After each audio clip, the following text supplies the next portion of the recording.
Good afternoon, everyone. Hello. My name is Julie Keckstein. I represent the board of the Columbus Metropolitan Club, and we welcome you here today. I spend my days taking care of clients in wealth management at PNC Bank, right across the street. Today's forum, big data, big jobs, big business. We'll discuss how Columbus is and has been a leader in information, technology, innovation, along with the great potential this new field holds for our region. Won't you please help me thank our sponsor today, AT&T, and welcome Nicole Staples-Walker, Director of External Affairs for AT&T Ohio, to introduce our speakers.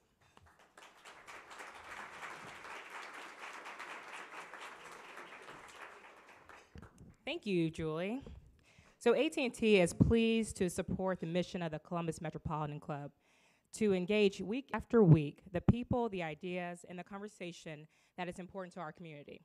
So many of you probably know AT&T as the phone company, right? But we've worked very hard over the last several years to be known more as a technology company, introducing products and services that help connect people, right? So, and part of that has been due to our work in big data. As I'm sure you will find out more and more when the panelists start to speak, big data is going to revolutionize how we all do business. And most industries, if they haven't already, are going to begin to start using big data. And so today, we have the honor of welcoming 4 uniquely qualified individuals to the CMC stage to discuss what promises to be a catalyst for the business community and for our region and for providing services around the globe. So first, we have Executive Vice President and Provost of The Ohio State University, Joe Steinmetz. Clap for Joe. Thank you.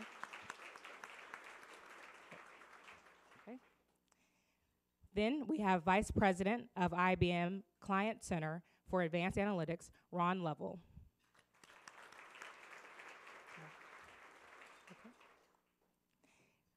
We also have Senior Vice President and Enterprise Chief Technology Officer for Nationwide Mutual Insurance, Guru Vasudeva. That was a tough one. And finally, our host today, Senior Consultant and Program Manager for Nationwide Mutual Insurance, Padma Sastry. Okay. And now, my job is done, and Padma, the podium is all yours. Thank you, Nicole. Good afternoon, ladies and gentlemen. I'm really delighted, first of all, to be hosting this event with 3 of our own Columbus luminaries, Joe, Guru, and Ron. Joe representing the Ohio State University. Guru representing from our Nationwide Insurance, one of our major companies in Columbus, and Ron Lovell, who heads up our IBM Center for Data Analytics. So this is especially close to my heart, this event. First, I'm a Buckeye myself, having had 2 degrees from Ohio State. And 2, I've been very intimately engaged in the data analytics and the different collaboratory kinds of things that's been happening in Columbus for three years now, which our distinguished speakers will speak in a moment.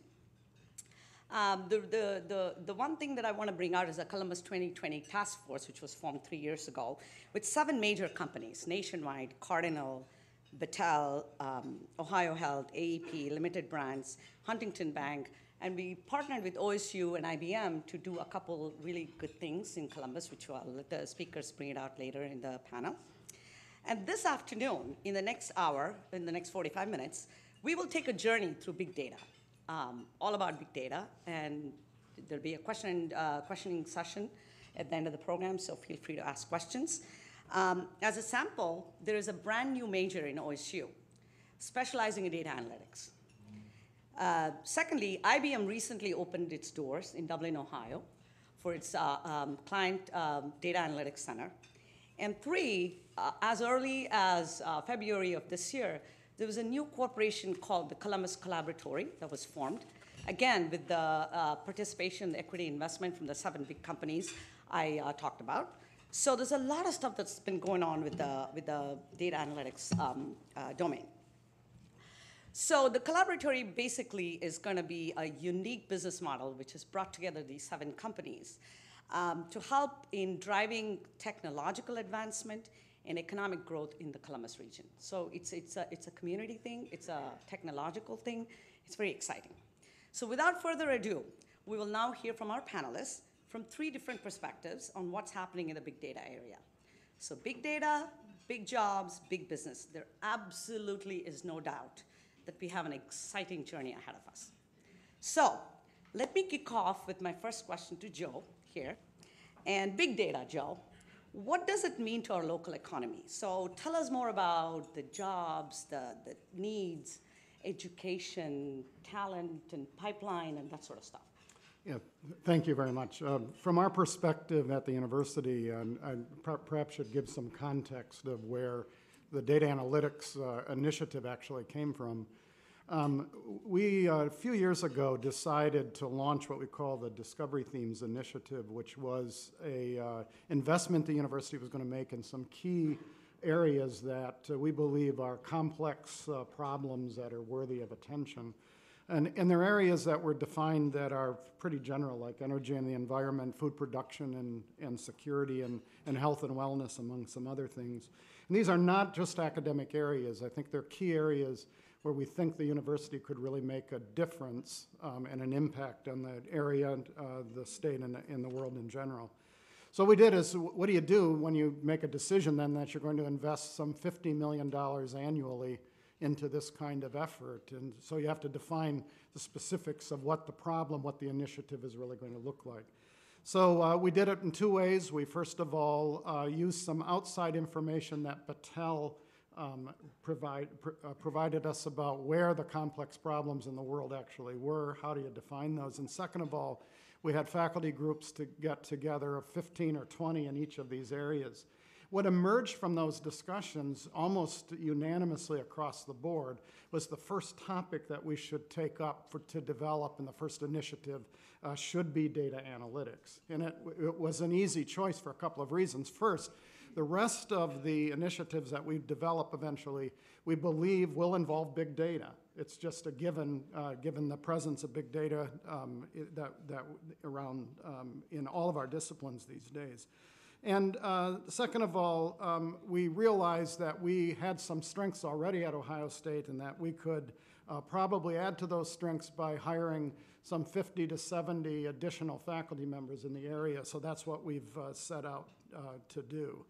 And we also heard something loud and clear, and this is the education and pipeline issue, is that many studies, including one that McKinsey Global Institute did that has reported that in the next 3 or 4 years, that we could face a shortage of some 150 to 200,000 people that lack deep analytic skills that are necessary for the job market. And there's probably an additional few million managers and analysts that are available or also that have some know-how in the use of analytics and big data. So there's a gap that's emerging because of our ability to collect and store enormous amounts of data. So in addition to this faculty effort and this development of research and outreach, we also decided at the same time in parallel to design an undergraduate major, the first of its kind in the country. It was launched this fall, and we have more than 30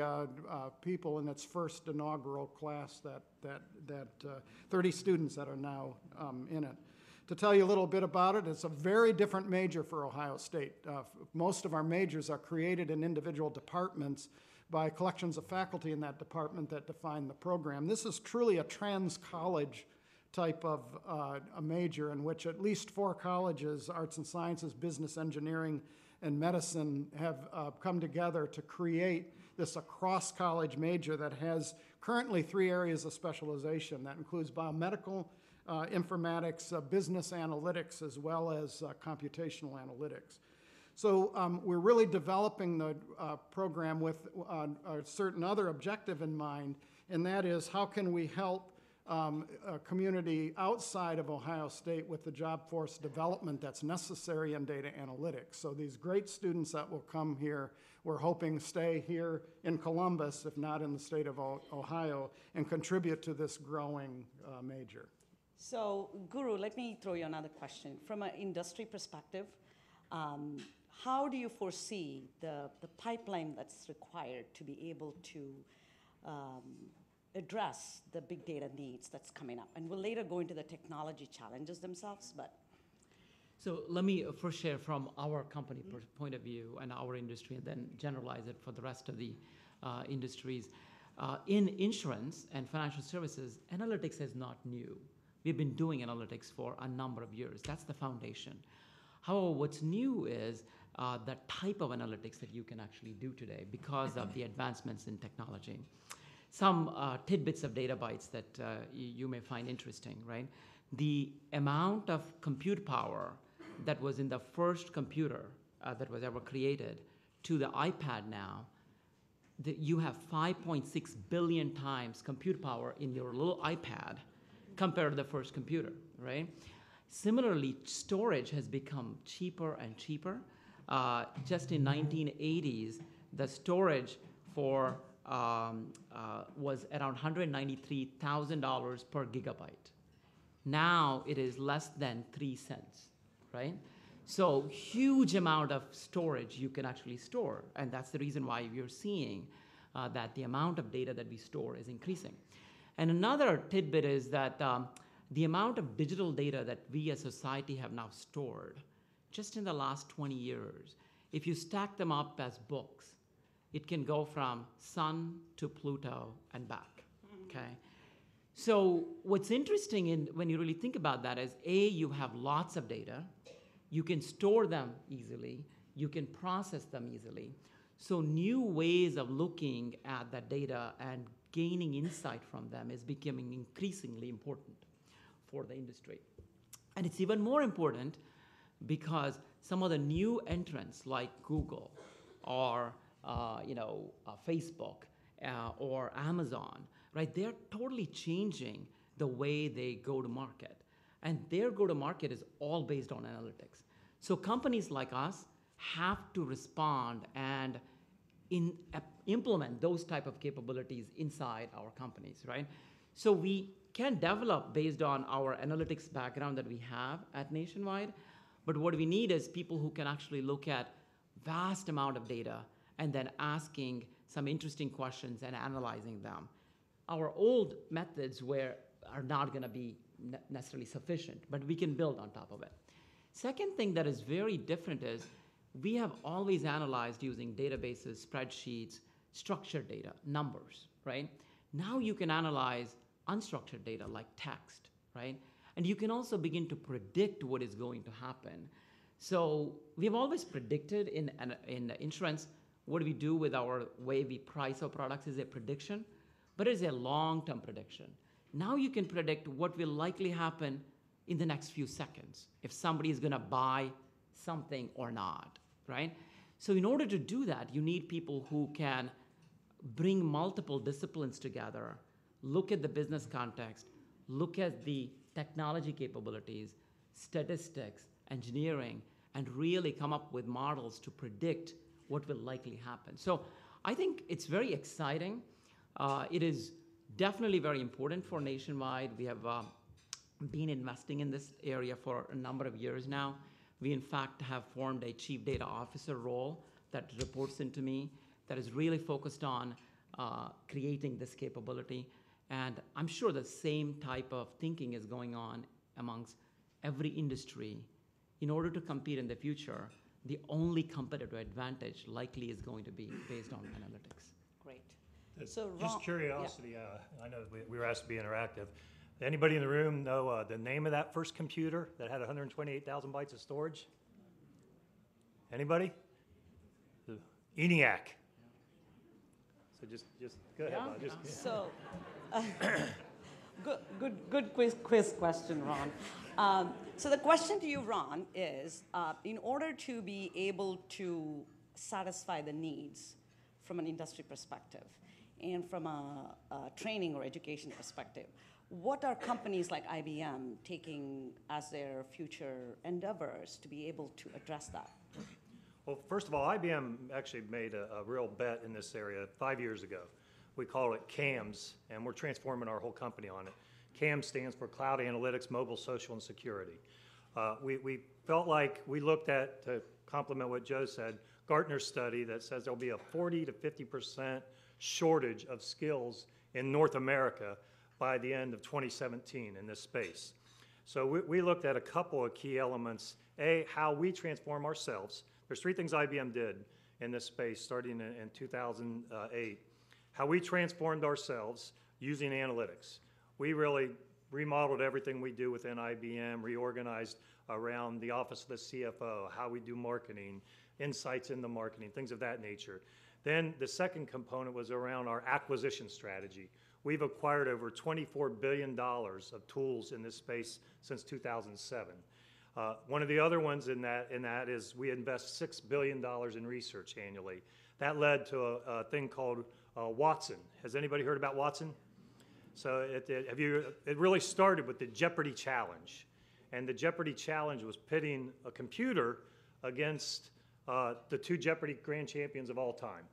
And it was actually about a 3-year effort to get that computer, Watson, which is named after IBM's founder, Thomas Watson Sr., to a point where it could compete. Because what it does is come back and tells you, it's around the unstructured data Guru was referring to. It tells you a probability that gives it an answer, or gives it a question, and then it retrieves answers with top probabilities. And it won't even address and give an answer unless it's a 75% or higher probability that that is correct. It's still the thing that people need to understand. Analytics provides insights. The actions still require the people in this room. Those insights require you to analyze what those insights are telling you and then make it actionable. The key to academia that Joe was talking about, and we've got our broadest relationship. We have 2,000 relationships globally with academic institutions with IBM. We call them academic initiatives. None of them go any deeper than our relationship with Ohio State. So, and that was critical to us in locating here. One of the other things that I didn't know, and I grew up here, was within a 300-mile radius of Columbus, there's more college graduates than anywhere in the country except Boston. So accessibility and influencing talent development was critical.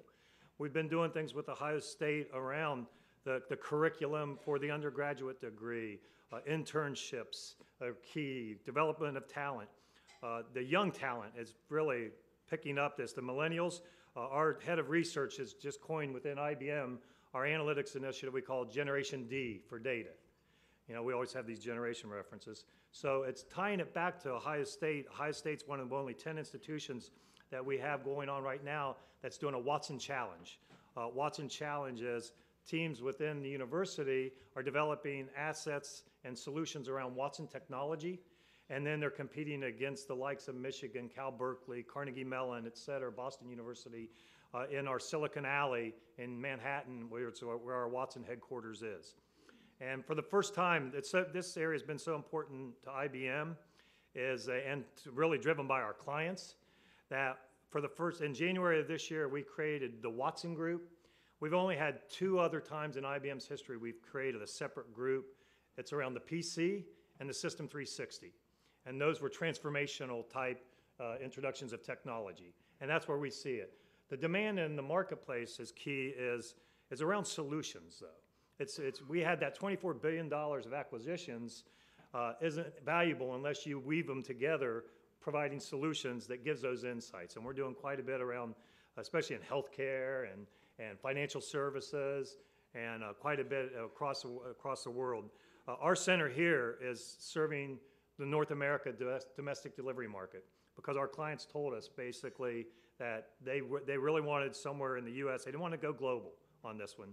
Well, it's U.S.-based global delivery center here, and so we were fortunate enough as we were looking to team with Ohio State and the companies that was really at the time Nationwide, Huntington, L Brands, and Cardinal around this space, along with Columbus 2020, around a whole public-private partnership. And we also saw that as key because we've stayed connected to the Jobs Ohio guys, Columbus 2020, the companies we came in with, and we're serving the whole market.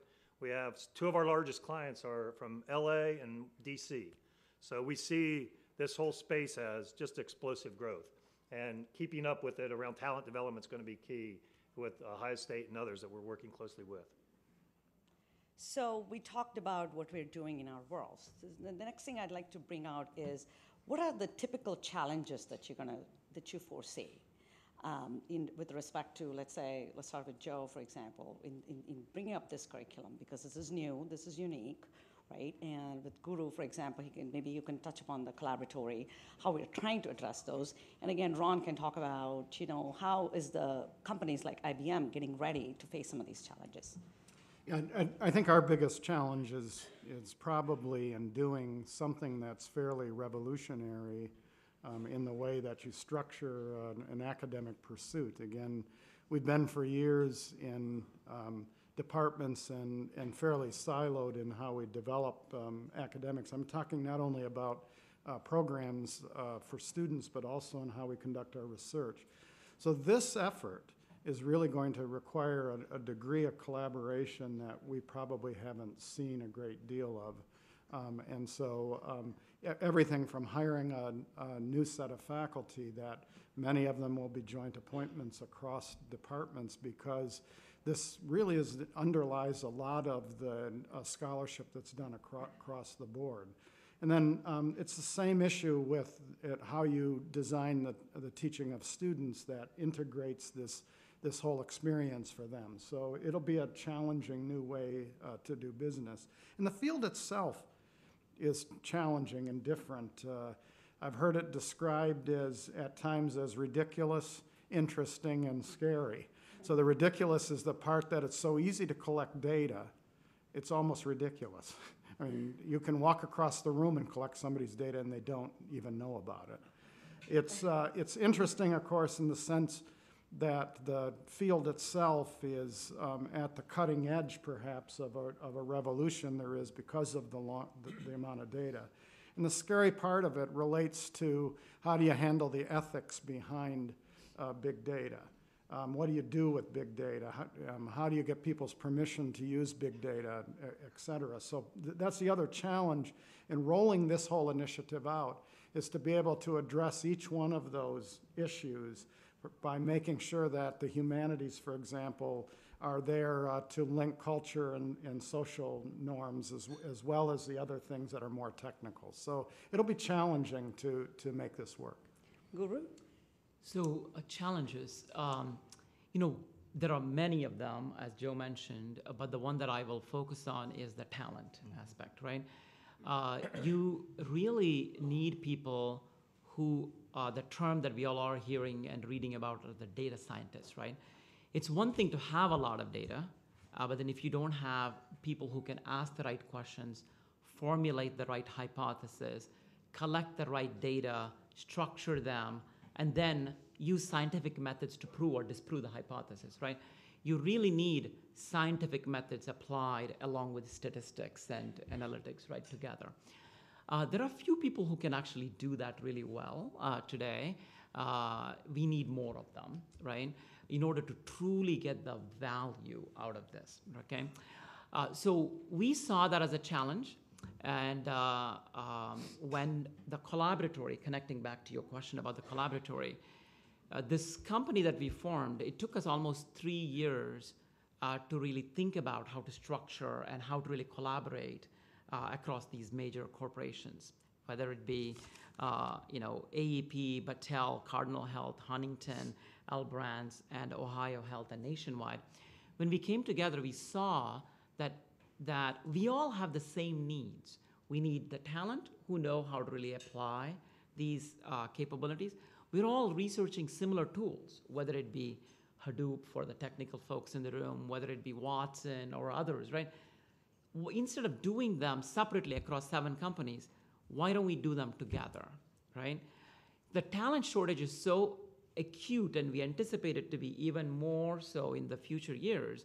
We thought that if we really thought about it more collaboratively in the space of Columbus as a destination for this type of talent, rather than purely competing and stealing from one another, which is good. It's good capitalism and all, but at the same time, yeah, you really believe that, don't you? I do. But that does keep the market fresh, and the right talent gets the right rewards, which is great. But we are not adding enough talent to this region, right? That's why when the collaboratory came together, when those companies came together, we said, why don't we really work together on 3-4 different concepts, right? One is, instead of us all doing research independently, can we do them together? Second is, can we teach our talent already in our organizations? We are all acquiring courses and so on. Can we do them together?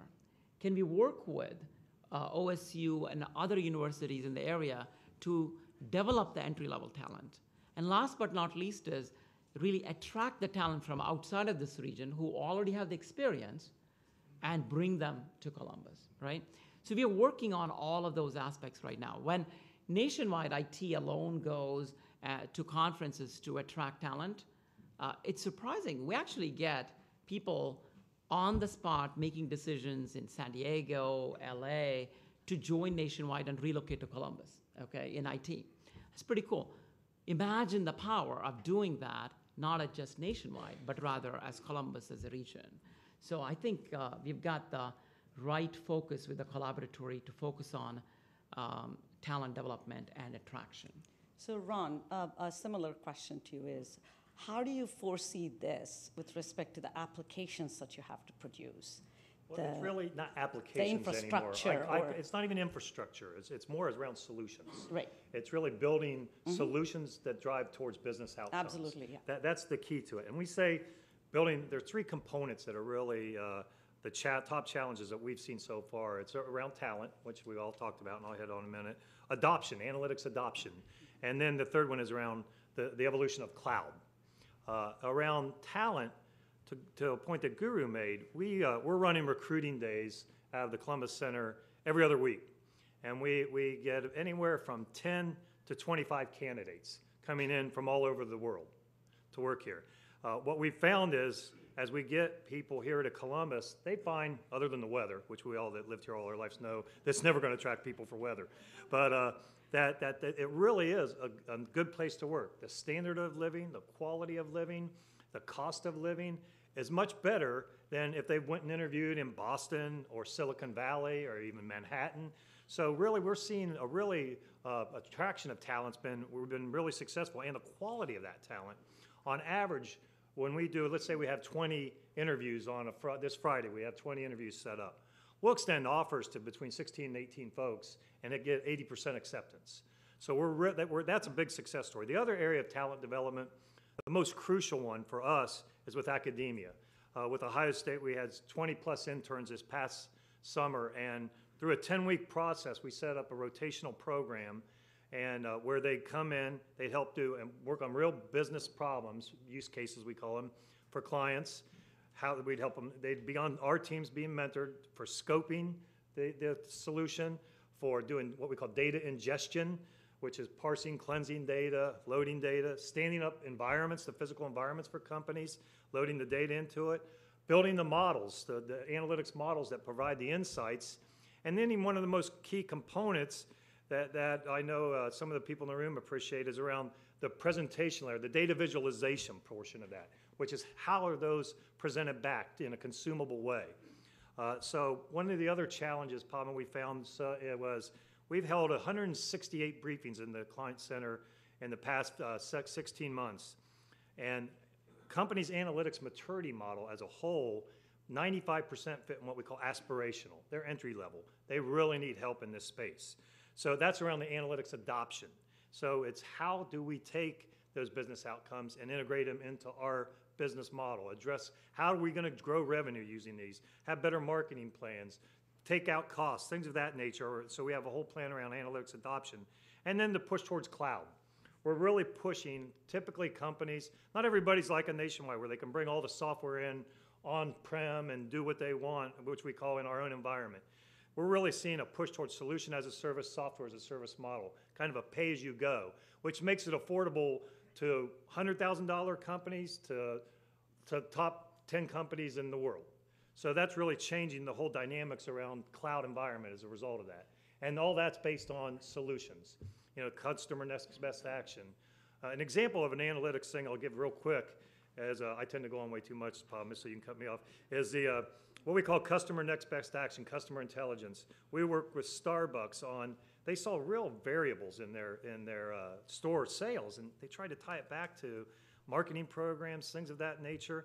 And what we found, it was turnover in their baristas and some of their staff, because of the relationships that a Starbucks is such, a lot of them are so community oriented, builds with the clientele, that turnover caused people to go elsewhere in a lot of ways. That's what, this is an insight that Starbucks had, and as one of the results was, they started offering academic tuition refund to their employees, even part-time employees. So that's the insights that cause actions that they normally wouldn't see, just as a result of that data points on that for the baristas. Actually, I want to build on that solution concept and the customer next best action.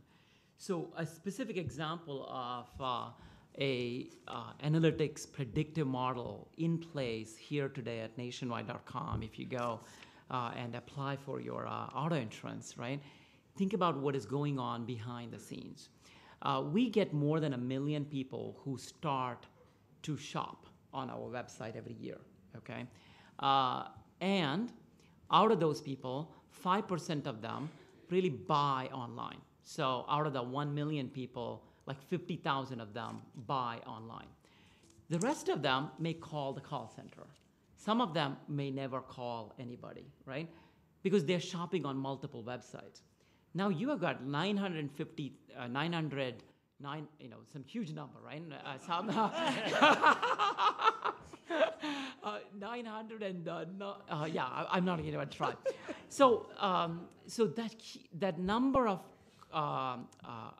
abandoned customers, people have started, but we just don't know whether we should even contact them, right? And do we even have the capacity to make phone calls? So every day that would result in close to 3,000 phone calls that we would have to make just for those customers, right? Imagine how many people that we would have to hire for that. So we have implemented over the last 3 years a very advanced model that looks at a number of different things. How far they have gone in the application process, where do they live, what is the price that we can quote for them, what is their credit rating, if they've given us enough information. So a number of different data points, and then we can tell who's likely to buy from us, and then we only make phone calls to them, right? I'm sure when you get phone calls from companies online, whether it be retail, insurance, or financial services, you know that they've got some intelligence behind it, right? And we have made that model get better and better. We're getting tremendous uplift in the number of, like close ratios. In other words, buying ratios when we make those phone calls, because we're making phone calls only to the right people who are interested in buying from us. And that model has gotten so advanced now, it is basically a neural network of multiple different concepts and models working together, and the models bet on themselves, and we then are able to make a decision based on the best outcome, right? That's a very good example of real advanced analytics, big data in action, just in one part of our business, right? Imagine the kind of things that you can do and the competitive capabilities that we all can get in the Columbus region if we all begin to really apply that, so that we can be more efficient in how we spend our money and resources. To continue what Guru's saying is, one of the things that one of the changing markets of big data has done is what we call, even beyond, we used to have segmentation of clients. Then it became micro-segmentation. Now it's individual experience with that client, where we can actually, and some people will say this is creepy, but if they have 50 tweets or emails or things, we have tools that evaluate what we call psycholinguistics, which will tell you right at that time, if you have 50 tweets, go out there and tell that contact center person, here's how you should be interacting with that person. Here's what they're most interested in. Here's how they, when you should most interact with them, and things of that nature. Or even measure, if you opt in at a L Brands Victoria's Secrets, how long you spend, we call present zones, how long you spend at a particular space in the store, and you can shoot out a coupon based on where they spend most of their time.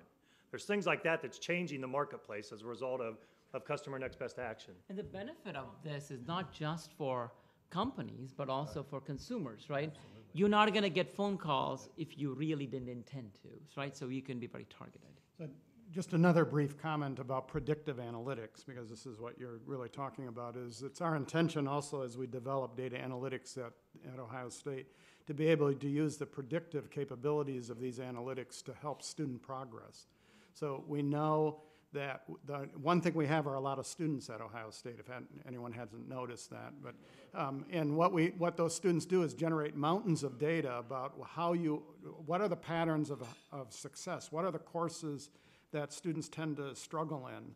And so we think that we can use an individualized approach for each student by looking at the data and comparing it and do the analytics on it. In fact, we're a part of a national group of universities called the University Innovation Alliance. That are 11 universities that are similar to us that are going to work on a national sort of predictive analytics movement. So we're coming to the last 15 minutes of the program. So we'll move into the questions, but I would like to round this up with one final thought or question for all of us here in the room.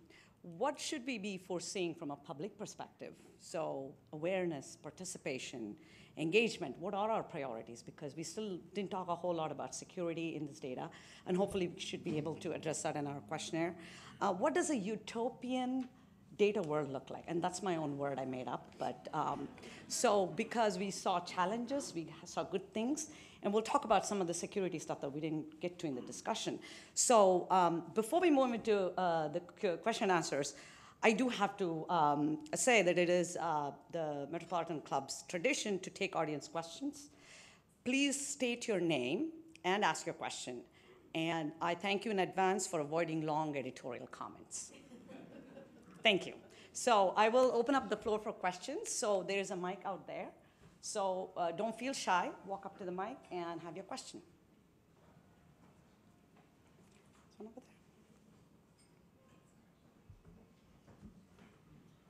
My name is Julie Shaquan, and my question for the panel would be, what are the trends that you see and the opportunities with regard to data analytics, especially the predictive analytics, and population health management, which is one of the dynamics that we're moving to in the healthcare industry? Population health management. One of you want to address that? yeah, actually, I just got a proposal from a group of faculty that's sitting on my desk that's in this area. So Mike Boehm, who's out in the audience, just delivered it to me this morning. So I can't say that I support it yet because I haven't read it, but it's certainly in our area of interest, because on the health and wellness side, we believe there's a lot of power, particularly in health and wellness, and the predictive ability and management is one of those topics. So I foresee it as being something that you'll see develop at Ohio State.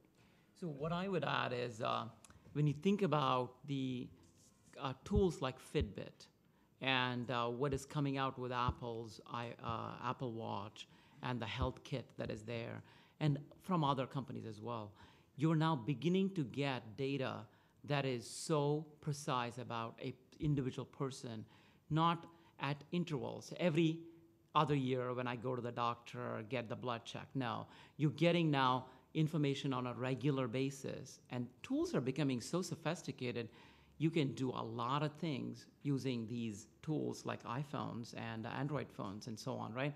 So I think you will begin to see those tools generating enough individualized data with the right analytics capabilities. You can then begin to manage the health of people better.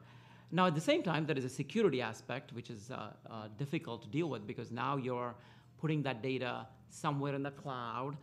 That's your personal data. How will that be used to adversely select you, against you, or something like that? So a lot to be dealt with. IBM's initial investment has been in healthcare, and as far as taking it to market with Watson and other areas. A couple of examples. I'll cite three that targets three different populations. With Boston Children's Hospital, we developed what we call, in collaboration with the hospital, what we call Doc in a Box, which is how can you get to populations around the world that don't have access to medical care easily.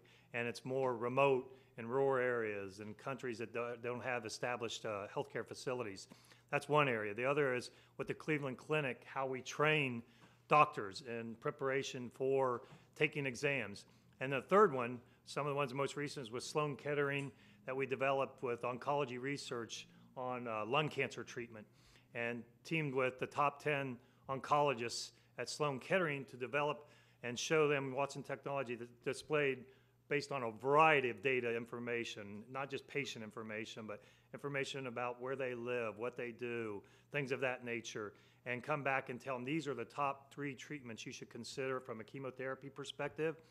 And the folks at Sloan Kettering came back and told us they probably wouldn't have thought of 1 to 2 of those. So that's the type of things you see as transformational that's occurring in the healthcare area.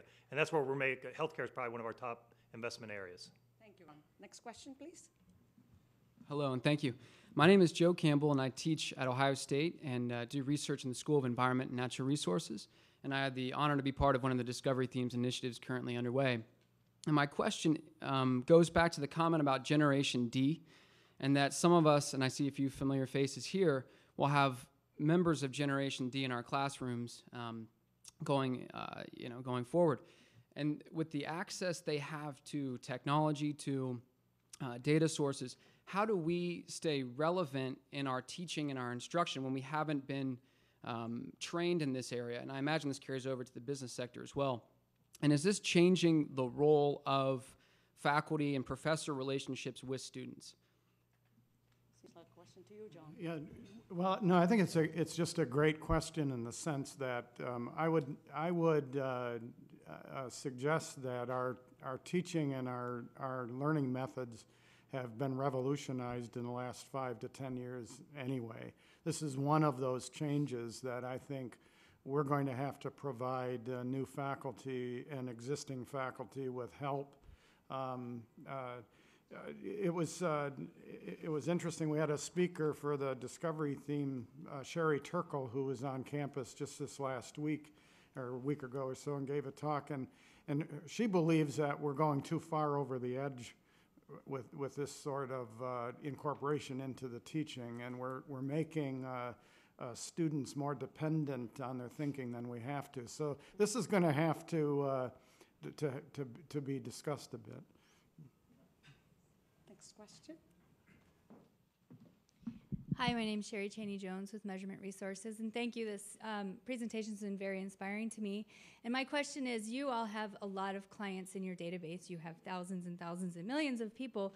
What is your advice for smaller or mid-sized organizations to kind of get into this and do this without the access to all of the people, I guess? So, one of the great things that has happened because of cloud computing, right? The same tools that we can buy as Nationwide, any one of us can buy as individuals or small companies, right? The price points on some of these cloud offerings, whether it be from Amazon or Google or IBM, are like pennies to some of these, right? You don't even have to pay for them when you're not using it. All you need is the know-how. And the know-how, interestingly, using again cloud and internet, you can rent it through freelance programmers, right? So you just have to spend the time to really explore those. The thing that you have to be careful in both of those is then if you are beginning to put your customer information in the hands of people that you have not even met in some location that you don't even know, what are the liabilities that you will be incurring or have to think about. So you have to really structure for that. What about customer base size, though? Yeah, even if it is 10,000 records, right? You can still do good amount of analytics, targeted analytics about that group. And if you want to really compare it to broader population, you can now buy data about maybe not exactly the named person, but you can buy data to augment your data as well. Well, what we refer to, everybody refers to it as big data.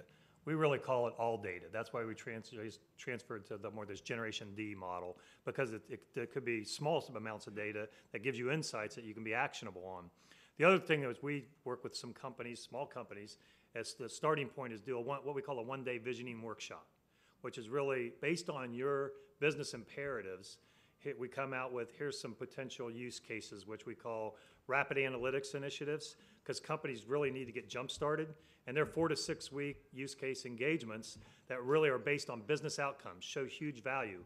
We've shown that on a $100,000 investment, we've paid back several companies over $5 million in a 4-week period. So there's things around that visioning workshop you can see that really tie to businesses' key imperatives and key strategies. Thank you. Thank you. Next question. Hi, my name is Chen Chen, and I graduated from Ohio State, and I co-founded Development Consulting International, and currently I'm working as a data scientist consultant for Bank of America in Boston. So when Ron said that in Boston there's a huge environment for big data, I agree. I participated many big data events. I totally agree that it's very good environment.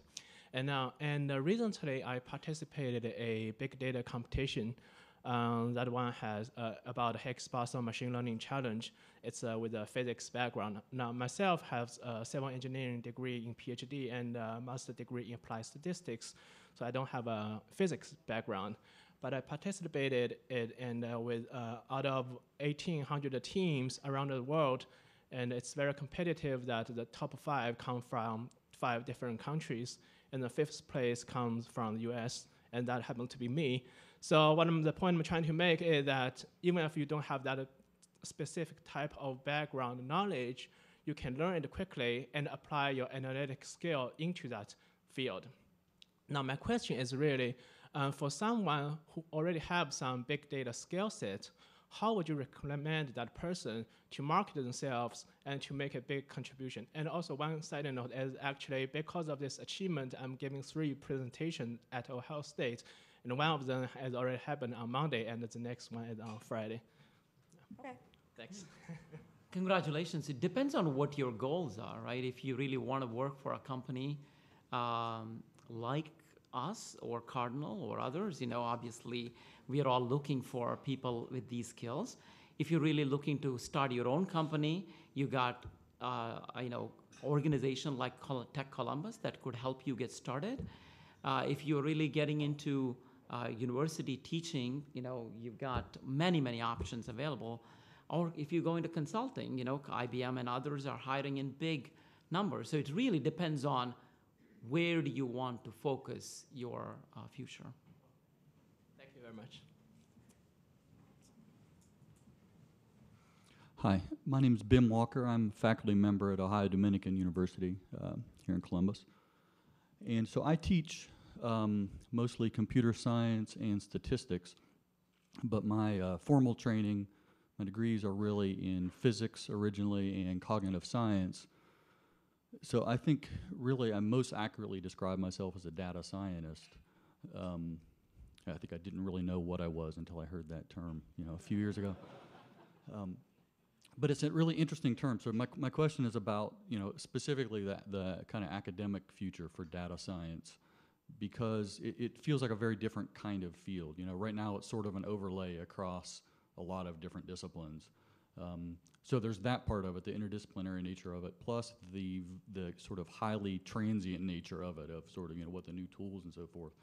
And there are people with very different backgrounds from me who would also describe themselves as data science, right? So from the academic perspective, it feels very different to me than most disciplines. I guess I'm just looking for a reaction to that. Will it always remain kind of this overlay? Will it have sort of a different grain size and just sort of a different nature, or will at some point it coalesce into something that more resembles, a division, a department, something more monolithic?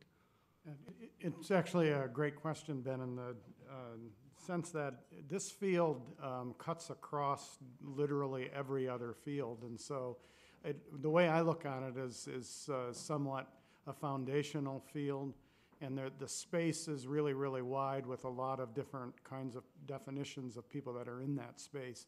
And it actually reminds me a little bit of my own discipline. I'm a neuroscientist, and in the 70s when I was being trained as a neuroscientist, there was no field called neuroscience. People came from it from various perspectives. I happened to be an experimental psychologist who learned something about biology and chemistry at the same time. I have a brother who's a neuroscientist. He was in the medical field, came from a completely different angle altogether, but we were in the same space. In fact, went to the same meetings eventually, which was kind of bizarre. And to finish the story, I have a son who's a neuroscientist also, and so now he's at the very same meetings. Now you're talking about bizarre. So, but the idea is that what emerged out of this eventually, now that we're in 2014, is really a defined field. And it's wide, it's interdisciplinary, it's cross-disciplinary, it's collaborative, and I think that's what you'll see happen in this space as well. So one thing that I would add to that is perhaps there are things that are going to remain constant, like the methods, scientific methods of asking the questions, selecting the data, validating the data, and so on. But then the tools will change, and then you need different perspectives, different types of skills, depending on the problem that you're trying to solve. So it's really, there are some constants, and then some things have to be augmented depending on the problem you're trying to solve. Well, unfortunately, I know everybody's warmed up now, but I have to call it a day. So I have to wrap this up and turn it over to her. Great. Thanks. I don't know about you, but I feel a little smarter being here today with you. Thank you. Hope you enjoyed today's forum. We can continue the conversation with coffee and cookies out in the lobby. Remember, you can view the rerun of this program or any CMC program on CTV, Columbus Television, WOSU, and PBS affiliates statewide through the Ohio channel, and on YouTube through the CMC website. Thanks a lot to AT&T, our sponsor. Joe, Ron, Guru, Padma, thank you so much. Really appreciate it. Thank you.